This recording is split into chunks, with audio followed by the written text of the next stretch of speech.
orang-orang yang mampu berinteraksi dengan Quran secara baik. Entah itu sekedar membacanya, memahaminya, atau menghafalkannya.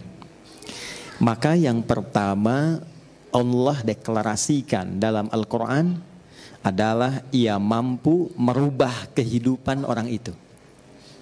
Jadi kalau Anda, saya, kita dekat dengan Al-Quran, itu hal pertama yang Allah sampaikan, Al-Quran akan merubah hidup kita menjadi lebih baik. Itu yang dimaksud Quran surah 35 Fatir di ayat ke-32 di ujung ayatnya. Thumma awrathnal kitaba alladhina istafayna min ibadina faminhum zalimun li nafsi wa minhum muqtasid wa minhum sabiqun bil khairati biidznillah. Jadi orang-orang yang mendapatkan percikan kebahagiaan untuk mau berinteraksi dengan Al-Quran. Ya, interaksi itu dibagi 3 nanti. Ya, baik itu kita hanya sekedar ingin baca misalnya. Jadi kalau dalam sehari ada kilatan pada diri kita yang menuntun kita untuk mau baca Quran, itu mahal sekali. Itu anugerah paling mahal yang tidak bisa diusahakan, itu pemberian. Maka kalau dalam sehari terfikir misal, saya pengen baca Quran, itu cepat ambil.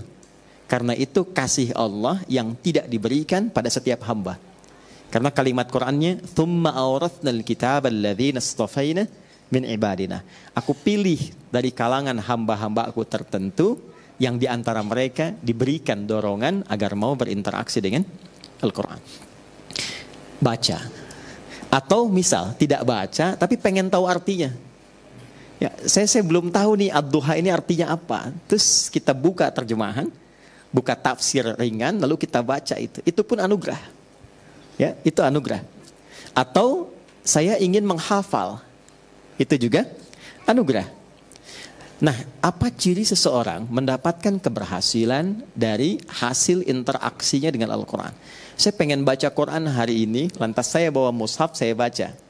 Setelah selesai baca itu, apa ciri dia berhasil melewati bacaannya?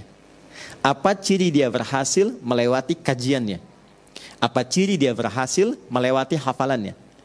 Yang pertama kata Allah, perhatikan baik-baik kalimatnya, wa minhum sabiqum bil khairati biidznillah.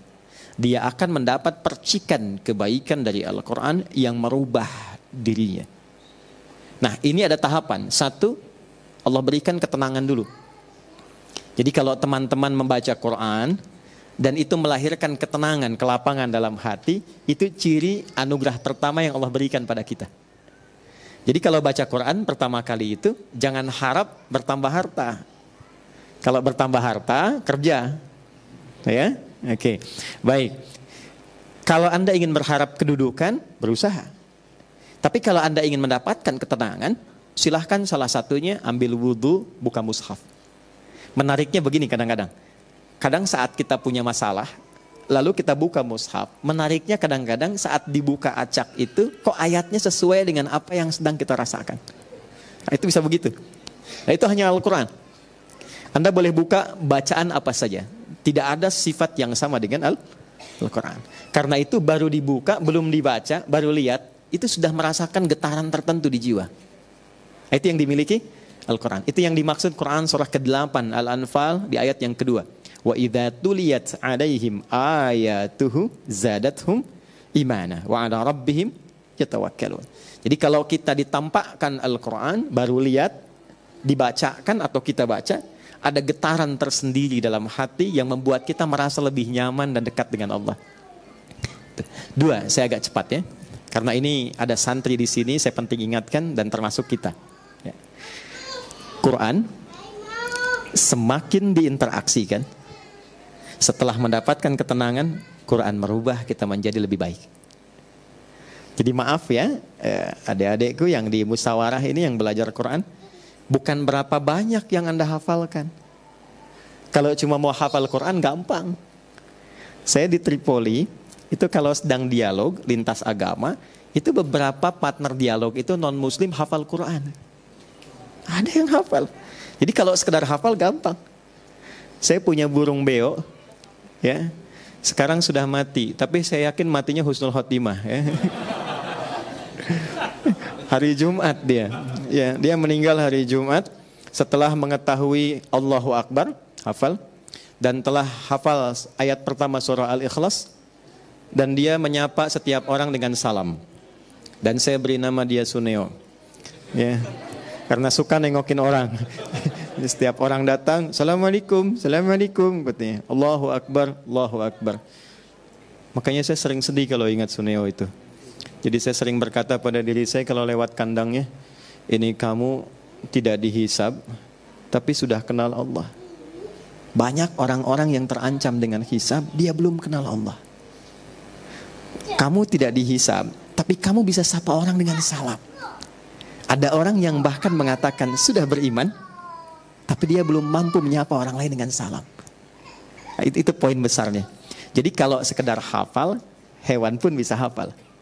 Tapi hafalan hewan itu tetap tidak merubah dia menjadi lebih baik. Ya, buktinya Suneo kalau pipis sembarangan tuh.